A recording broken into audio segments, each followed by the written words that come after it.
राधे राधे। और आप सब कैसे हैं? अभी शादी विवाह का सीजन चल रहा है, तो हम एक बेटे का विवाह गीत सुनाते हैं मंगल के राग में। मंगल गीत। मोरे पेछवर वाला वंगिया क पेड़वा लवंगा चुवई आधी रात जी। मोरे पेछवर वाला वंगिया क पेड़वा लवंगा चुवई आधी रात जी। लवंगा कटाई बाबा पलंगा बनवावे बिचवारे समकई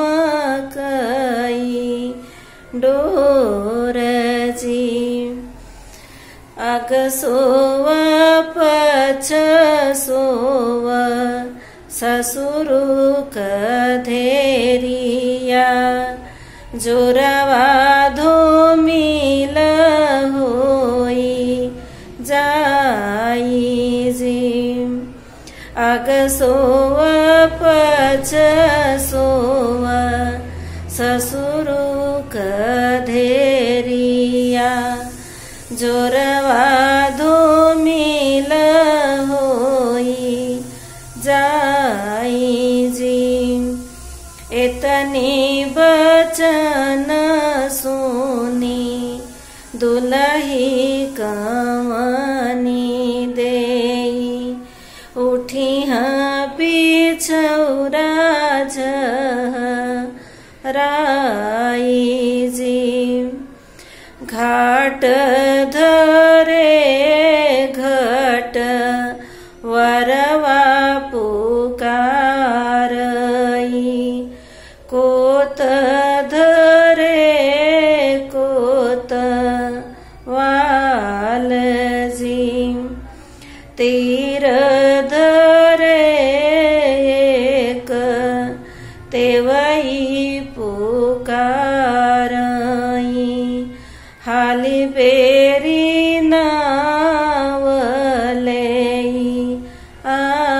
आऊजी।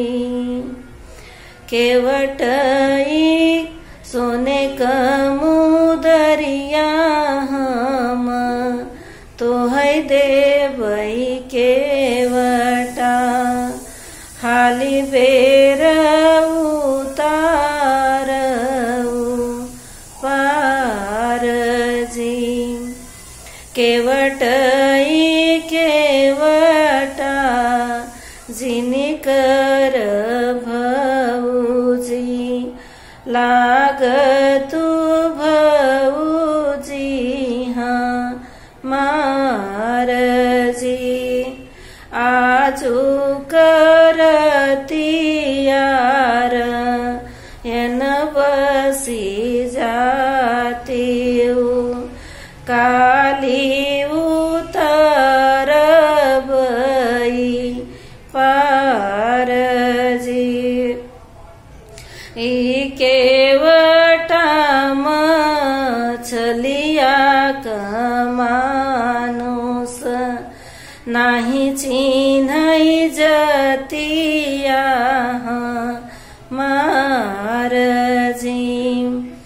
चाँद सूरुज यस स्वामी से जिया पर छोड़े एक बचन दुई बोल जी।